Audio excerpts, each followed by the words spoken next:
আমি ঋণী খালিদ সাইফুল্লাহ আইয়ুবী আল্লাহরে বান্দার কাছে আমি ঋণী।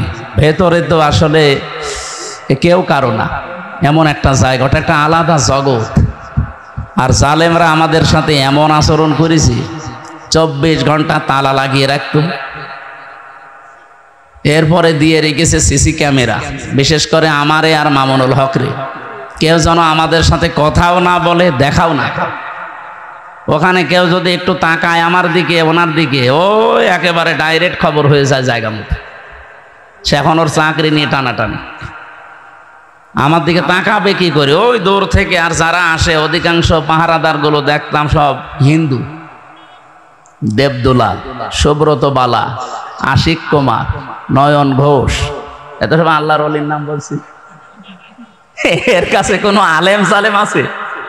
ওই দূর থেকে যদি বলতাম যে দাদা সব সময় তালা লাগিয়ে রাখেন, 3 বছর একটা ঘরের ভেতরে, এইদিকে 3.5 হাত, এদিকে 2.5 হাত, আর সামনে আবার পায়খানা দেওয়া, ওর ভেতরেই সব 24 ঘন্টা এভাবে দিয়ে রাখেন। একটা বই নিয়ে আসতে পারেন, একটু পড়তাম।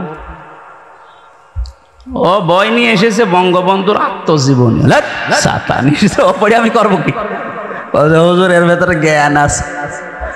পরের সপ্তাহে বললাম যে একটা বই দেন, বই দিয়েছে বঙ্গবন্ধুর ছেলেবেলা। আচ্ছা আপনি আর বই পান না? পরের সপ্তাহে বই নিয়ে এসেছে বঙ্গবন্ধুর চীন সফর।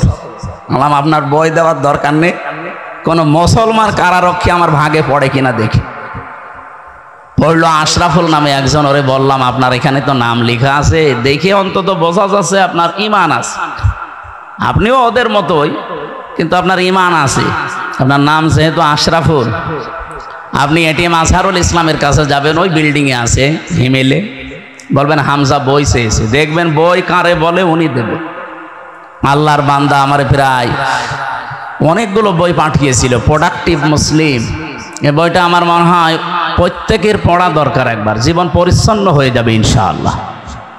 এরপরে পাঠিয়েছিল তাফসিরে ফি জিলালিল কোরআন, তাফসিরে তাফহিমুল কোরআন, তাফসিরে ইবনে কাসির, তাফসিরে মারিফুল কোরআন, এইগুলো উনি পাঠিয়েছিল। কারণ উনি আছে আজ 13 বছর। আল্লাহর বিভিন্ন বান্দারা গিয়েছে, বিদায় নিয়েছে, ওনার কাছে বই রেখে গিয়েছিল, তাফসির রেখে গিয়েছিল। আল্লামা সাঈদীর যত বই সব ওনার কাছে ছিল। মাওলানা মতিউর রহমান নিজামী রহমতুল্লাহ আলাইহির যত বই, শহীদ আব্দুল কাদের মোল্লার যত বই সব ওনার কাছে দিয়েছিল। এই জন্য আল্লাহর বান্দা বাড়ি ঘর, মানে ঘরটা পুরা লাইব্রেরি, 300-র উপরে প্রায় বই আছে। এই 3টা বছর যেহেতু আলেমদের সাথে ছিলাম, বিশেষ করে সাকাত হোসেন রাজি সাহেব, ওনার কাছে আমি আরো বেশি ঋণী। আরবি গ্রামারটা আমিও কওমি মাদ্রাসায় পড়া, আমি শর্ট কোর্সে দাওরা করেছিলাম, কিন্তু আমার এই আলিয়া মাদ্রাসায় কামেল করতে যে, অনার্স মাস্টার্স করতে যে, বিশ্ববিদ্যালয়ে এদিকে পিএইচডির এই চিন্তা ভাবনায় যে, এদিকে আমার আর সময় দেওয়া হতো না। আস্তে আস্তে জানা জিনিসও ভুলে যেতাম। কিন্তু 3টা বছর আল্লাহ এমন একটা সময় তৈরি করে দিয়েছিলেন, ফাঁসির কন্ডেম সেলের ভেতরে, আর উনি আর আমি পাশাপাশি রুমে। ওনার কাছে আমি অনেক ঝালাই করে নিয়েছিলাম। আল্লাহর বান্দা রাজি সাহেবকেও আল্লাহ যেন কবুল করেন। বাড়ি মনে হয় কুমিল্লার সন্তান, ফজলুল হক আমিনী রহমতুল্লাহ আলাইহির জামাতা উনি। সম্মানিত ভাইরা,